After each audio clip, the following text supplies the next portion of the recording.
6:22 a.m. Strait of Hormuz, Western Approach Channel, 16 nautical miles from Larak Island. An Iranian Revolutionary Guard Navy patrol boat just fired across the bow of USS Firebolt. Not a flare, not a radio warning. A 23mm autocannon burst. 6 rounds. The impacts hit the water 14 meters ahead of the American vessel's bow wave, close enough that a slight course correction to the south would have put them on hull. The crew of the Firebolt, a 179-ton coastal patrol craft, had been awake for 21 hours. They had transited the western entrance to the strait dozens of times. They had been harassed by Iranian patrol boats before. Nothing had ever escalated to a weapons discharge. Nothing. Until 6:22 a.m., welcome to Navy Combat USA, where we document the confrontations that define naval power in the 21st century. What happened next in the Strait of Hormuz was not a close call in the loose diplomatic language politicians use when they want to minimize incidents. It was a near engagement between American and Iranian surface forces in the world's most critical maritime choke point, and the rapid maneuver that prevented it from becoming something historians would spend years analyzing. And to understand what pushed this incident to the edge, you need to understand the specific geometry of the Strait of Hormuz at the Western Approach Channel near Larak Island. The strait at its narrowest point is approximately 33 nautical miles wide, but the navigable deep-water channel, the path that large vessels and military ships use, is significantly narrower. The inbound lane and outbound lane together are approximately 12 nautical miles of usable transit space, bounded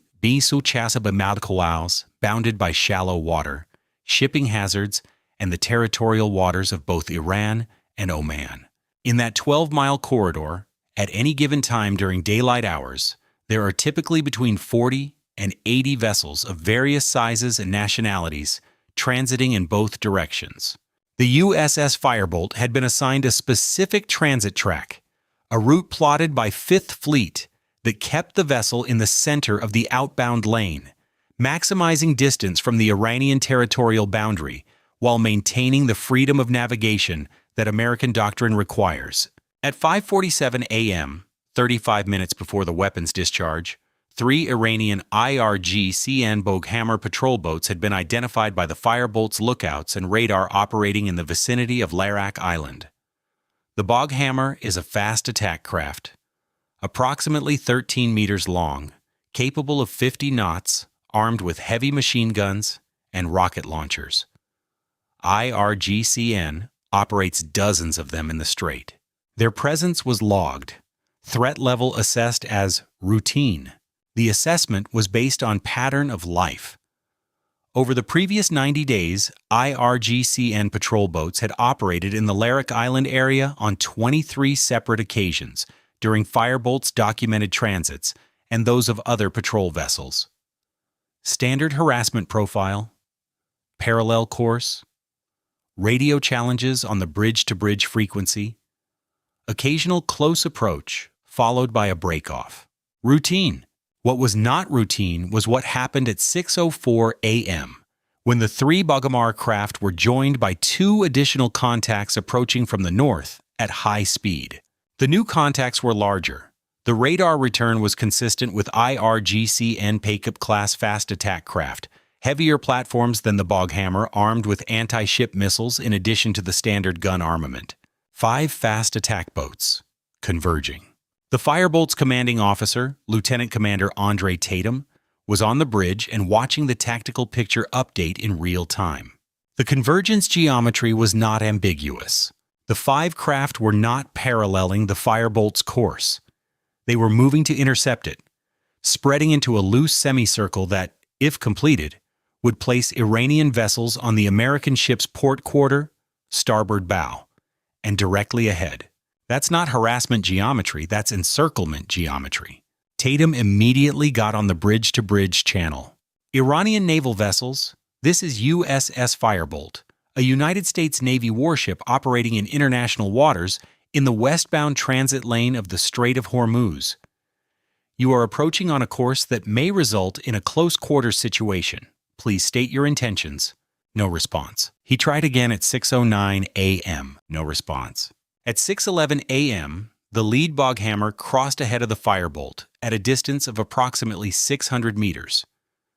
Standard transit blocking technique. Tatum reduced speed from 14 knots to 8 knots to open the distance. The boghammer slowed to match.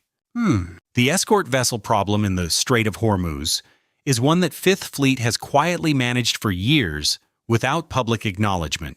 A coastal patrol craft like the USS Firebolt is not a heavily armed warship. It carries a 25mm autocannon and several .50 caliber machine gun mounts. It has no surface-to-air missile capability. It has no anti-ship missiles. Its defensive systems against small, fast attack boats, the exact threat the IRGCN specializes in, are limited. The doctrine for Firebolt-class vessels operating in the Strait includes a requirement to maintain communications with a designated over-the-horizon support element at all times. In practice, this means a Ticonderoga-class cruiser or Arleigh Burke-class destroyer positioned in the Gulf of Oman, outside the Strait, that can respond to a distress call. USS Jason Dunham, an Arleigh Burke-class destroyer, was that support element on this morning. The Dunham was 41 nautical miles away, in the Gulf of Oman, at 28 knots. The Dunham's maximum sustained speed, 41 miles, was 88 minutes away. The crew of the Firebolt was not going to have 88 minutes. At 6:16 a.m., the encirclement was essentially complete. The 5 Iranian craft had settled into positions that surrounded the Firebolt on 3 sides. The lead boghammer was 400 meters ahead, matching the American vessel's reduced speed. The 2 Paycap-class boats were at 600 meters to port and starboard, respectively. The remaining 2 boghammers were 200 meters astern, closing slowly. The geometry was deliberate and precise. Every Iranian crew member aboard those 5 boats had trained for this specific formation. Tatum had been on the bridge-to-bridge frequency continuously. He had transmitted 9 separate communications in the previous 16 minutes. Not a single response from the Iranian formation. At 6:18 a.m., he declared a potential hostile action situation and transmitted a flash precedence distress contact report to Fifth Fleet. The report arrived at Fifth Fleet headquarters at 6:19 a.m. The duty officer immediately patched in Rear Admiral Kevin Ostrowski, who was at his desk for the morning watch brief. Ostrowski read the report in 40 seconds. He then asked one question: "Where is Dunham?" The answer was 41 nautical miles. Ostrowski ordered the Dunham to proceed at best speed. He also ordered the Air Operations Center at Al Udeid Air Base to divert a pair of FA-18 Super Hornets from a scheduled training flight to the Hormuz area. The Hornets were 17 minutes away. Dunham was 88. 17 minutes was also not good enough for what happened next. At 6:22 a.m., the lead boghammer, the one positioned 400 meters ahead of the Firebolt, stopped. Full stop. In the middle of the outbound lane, and opened fire. 6 rounds from a 23mm autocannon. The rounds impacted the water 14 meters ahead of the Firebolt's bow at a range of approximately 380 meters. The sound on the Firebolt's bridge was described by crew members in subsequent after-action interviews as like someone hitting a metal sheet with a hammer, fast and hard, then water geysers. Tatum did not hesitate. He had 3 options in front of him in the following 8 seconds. Option A: stop the ship completely. Comply with what appeared to be a demand to halt. Avoid further weapons fire. Wait for support. Option B: transmit emergency communication on all channels, activate emergency beacon, and wait for Iranian fire to be explained as an accidental discharge. Option C: all ahead flank, hard turn to starboard. Break through the gap between the lead boghammer and the Paycap to port, using the Firebolt's speed advantage in the initial burst to exit the encirclement before the Iranian craft could reposition. One was compliance, one was delay, one was action.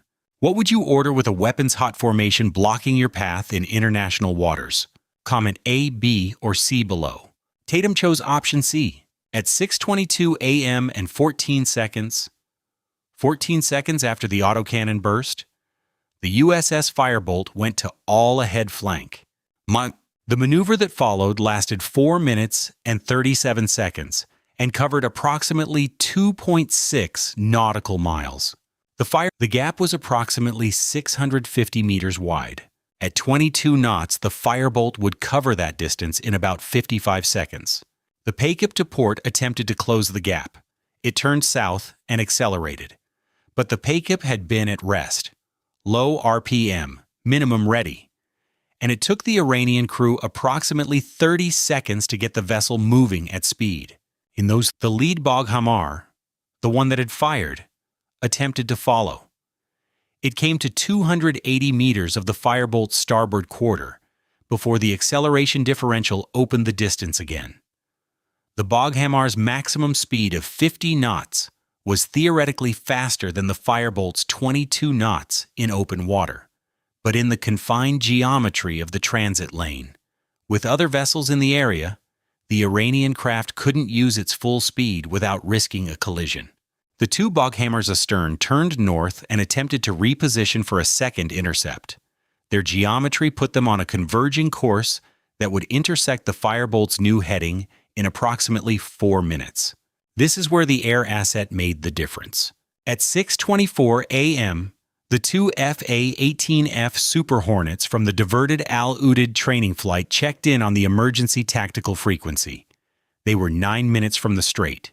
Tatum broadcast their position on the bridge-to-bridge channel, specifically, clearly, with a heading, speed, and weapons configuration. He did not have to say anything else.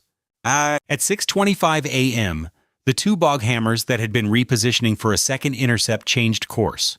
They turned north, away from the Firebolt back toward Larak Island. The Paikip-class boats followed 3 minutes later. By 6, USS Firebolt continued southwest at 18 knots, exiting the strait into the Gulf of Oman at 6:51 a.m. The USS Jason Dunham intercepted her at 7:34 a.m.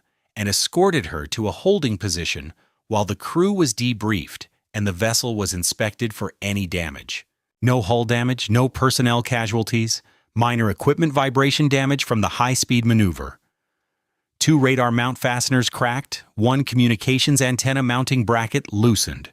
The after-action report noted that the Firebolt's crew had performed correctly under fire. It also noted that the encirclement had been completed before the commanding officer had the information needed to classify it as a hostile act, and that by the time the first shot was fired, the options available to Lieutenant Commander Tatum had been significantly reduced by the formation's geometry. The report's language was careful, but the meaning was clear. The Iranians had been better prepared for this confrontation than the Americans had been to prevent it.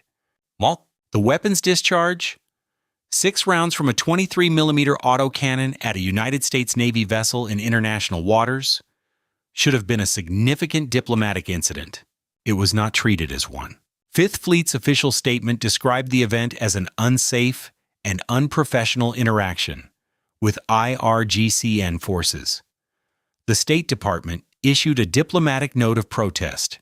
Iran's foreign ministry denied that any weapons had been discharged, describing the incident as an American patrol vessel operating aggressively in the proximity of Iranian naval exercises. There had been no notification of naval exercises in the strait. No notice to airmen or mariners, had been filed.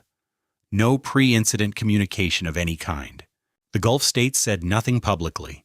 2 of them, through private diplomatic channels, communicated to Washington that they had tracked the Iranian formation from launch and that the formation's communications traffic, monitored through regional intelligence arrangements, had included coded language consistent with a pre-planned interdiction operation. Pre-planned. Not improvised harassment, not a local commander making an independent decision. The evidence for that assessment was considered credible at the classified briefing level. It was not made public. 3 sailors aboard the USS Firebolt were treated for stress-related symptoms following the incident. 1 was evacuated to the medical facility at Naval Support Activity Bahrain for evaluation and returned to duty after 48 hours.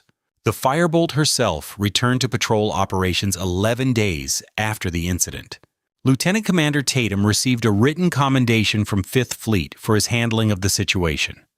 The commendation cited his decisive action under fire and maintenance of tactical discipline in a degraded information environment. Decisive action under fire.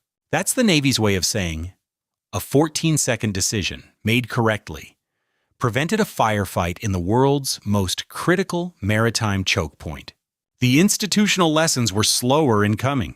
Fifth Fleet revised the tactical guidance for patrol craft transiting the strait, specifically the procedures for recognizing encirclement geometry before it is complete rather than after.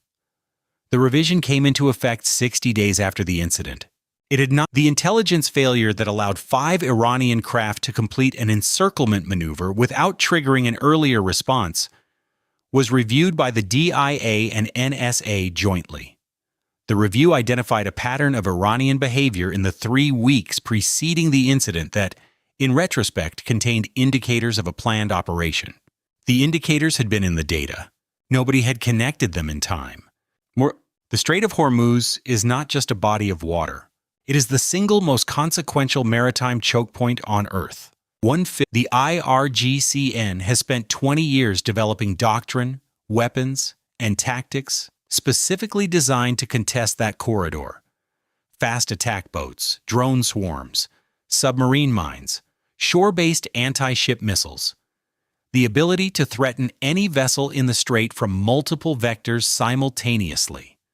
On the morning of 6:22 a.m., 5 Iranian patrol boats used that doctrine against a single American vessel with a crew of 28 and limited defensive armament. They failed. A 14-second decision, a hard turn, a broadcast that put harm-capable fighters on a converging vector. 5 boats turned north. But the calculus in the strait is not static. Every failed interdiction attempt teaches the Iranians something. The timing of the breakoff correlated precisely with the broadcast of the F/A-18F position. The Iranians knew, to within minutes, how long it took American air assets to reach the strait from their alert stations. They would plan around that timing next time. The Firebolt survived. The 28 sailors aboard her went home. But somewhere in Bandar Abbas, the operation was being reviewed. The geometry was being analyzed. The break-off timing was being studied. And the next operation would not have a gap of 650 meters between the blocking boat and the flanking pay cap. It would be tighter. Stay vigilant, stay informed. I'll see you in the next one.